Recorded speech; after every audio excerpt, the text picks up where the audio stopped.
নমস্কাৰ বন্ধুসকল আসাম অনলাইন সাৰথি চেনেলটোলৈ আপোনালোকক স্বাগতম বন্ধুসকল গুৱাহাটী বিশ্ববিদ্যালয়ৰ উপাচাৰ্য মহোদয়ে কিছু সময় আগতে এটা বাৰ্তা প্ৰেৰণ কৰিছে ছাত্ৰ ছাত্ৰীসকলৰ উদ্দেশ্যে য'ত তেওঁ পৰীক্ষা সম্পৰ্কে স্পষ্টীকৰণ আগবঢ়াইছে আমি এই বিষয়ে ডিটেইলছ ভাৱে আলোচনা কৰিম আপোনালোকৰ লগত ভিডিঅটো সম্পূৰ্ণকৈ চাওক আৰু যদি আপুনি আমাৰ চেনেলত নতুন হয় তেতিয়াহ'লে চেনেলটো সাবস্ক্ৰাইব কৰক যাতে এনেকুৱা সকলো খবৰ আপুনি সময়মতে পাই থাকে বন্ধুসকল আপোনালোকে স্ক্ৰিনত দেখা পাইছে যে Guwahati university message to the students ইয়াত আপোনাৰ মুখ্যতঃ এইখন মেছেজত মুখ্যতঃ কি এটা পইণ্ট কোৱা আছে আমি আপোনালোকৰ লগত সেইকেইটা পইণ্ট ভালদৰে কৈ আছো ইয়াত কোৱা আছে যে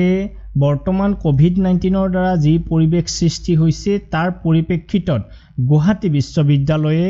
UGCৰ যি গাইডলাইন আছে 29/4/2020 অৰ্থাৎ 29 এপ্ৰিল 2020 আৰু যি UGCৰ ৰিভাইজ গাইডলাইন আছে 6/7/2020 সেই মৰ্মে তেওঁলোকৰ পৰীক্ষাসমূহ যি UGC SOP মেইনটেইন কৰি কণ্ডাক্ট কৰিব দিছে যি পাব্লিছ হৈছিল আপোনাৰ 8/7/2020 সেই মতে তেওঁলোকে পৰীক্ষাসমূহ কণ্ডাক্ট কৰিব ইয়াত আৰু কোৱা আছে যে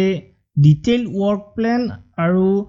Optimization of the examination procedure for Guwahati University students underway অৰ্থাৎ ডিটেইলছ ৱৰ্ক প্ল্যানটো বৰ্তমান তেওঁলোকে বনাই আছে কেনেদৰে এক্সামিনেশ্যন পাতিব লগতে তেওঁ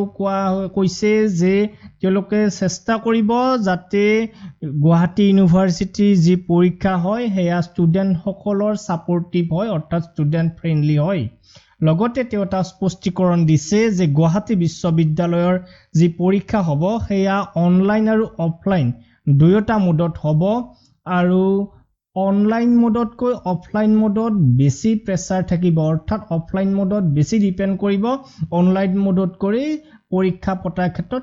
তেওঁ এই কথাটো ইয়াত স্পষ্টীকৰণ দিছে লগতে তেওঁ কৈছে যে ডিটেইল প্ৰচিডিউৰ আৰু ক্যালেন্ডাৰ অফ এক্সামিনেশ্যন গুৱাহাটী মহানগৰীত যি লকডাউন চলি আছে এই লকডাউন শেষ হোৱাৰ লগে লগে গুৱাহাটী বিশ্ববিদ্যালয়ে প্ৰকাশ কৰিব তেওঁ আৰু কৈছে যে Guwahati university plans to complete all examination procedure by 30th September 2020 অৰ্থাৎ 30 ছেপ্টেম্বৰ 2020 ৰ ভিতৰত গুৱাহাটী বিশ্ববিদ্যালয়ে সকলো ধৰণৰ পৰীক্ষা কমপ্লিট কৰাটো টাৰ্গেট লৈছে কিন্তু ইয়াত আৰু কোৱা আছে যে গুৱাহাটী বিশ্ববিদ্যালয়ে সকলো ষ্টুডেণ্টকে অনুৰোধ কৰিছে যে এক্সামিনেশ্যন ফৰ্ম ফিলআপ যিসকলে এতিয়াও কৰা নাই তেওঁলোকে সোনকাল কৰক যাতে তেওঁলোকক প্ৰমোট কৰা ক্ষেত্ৰত বা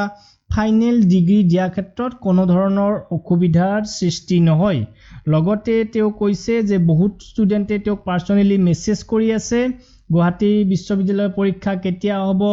কেনেকৈ হ'ব এই সম্পৰ্কে গতিকে তেওঁ কৈছে যে সকলোকে পাৰ্সোনালি ৰিপ্লাই কৰাটো সম্ভৱ নহয় গতিকে ষ্টুডেণ্ট সকলৰ দমজাসমূহ দূৰ কৰাৰ বাবে তেওঁ এই মেছেজটো প্ৰেৰণ কৰিছে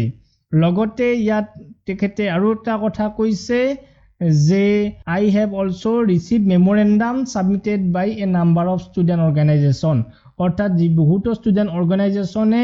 ইতিমধ্যে আমাৰ পৰীক্ষা সম্পৰ্কে বিদ্ৰোহ প্ৰকাশ কৰিছে আৰু তেওঁলৈ বহুতো চিঠি পত্ৰ বা মেমোৰেন্ডাম পঠাইছে আৰু এই ক্ষেত্ৰত তেওঁ এক আলোচনাৰ মাধ্যমেদি এক সিদ্ধান্ত ল'ব বুলি তেওঁ ঘোষণা কৰিছে লগতে তেওঁ কৈছে যে গুৱাহাটী বিশ্ববিদ্যালয়ে তেওঁলোকৰ যিবিলাক পেন্ডিং এক্টিভিটিজ হয় যেনেকৈ examination admission new session start কৰা সম্পৰ্কে যিবিলাক তেওঁলোকৰ পেন্ডিং এক্টিভিটি আছে সকলো এক্টিভিটিৰ নতুনকৈ তেওঁলোকে আৰম্ভ কৰিব অতি সোনকালে গতিকে এই মুখ্যতঃ এইখিনি কথাই তেওঁ ঘোষণা কৰিছে তেওঁৰ মেছেজ আছিল তাত গতিকে বন্ধুসকল আপোনালোকে নিশ্চিত হওক যে আপোনালোকৰ গুৱাহাটী বিশ্ববিদ্যালয়ৰ অন্তৰ্গত যিখিনি মহাবিদ্যালয় আছে আপোনালোক নিশ্চিত হওক যে আপোনালোকৰ পৰীক্ষা অনুষ্ঠিত হ'ব আৰু আপোনালোকৰ ডিটেইল ক্যালেন্ডাৰ অতি সোনকালে আপোনালোকে পাব গতিকে আমাৰ চেনেলটো সাবস্ক্ৰাইব কৰক যেতিয়াই ক্যালেন্ডাৰ ওলাব এক্সামিনেশ্যন ক্যালেন্ডাৰ আমি আপোনালোকলৈ সৰ্বপ্ৰথমে লৈ আহিম গতিকে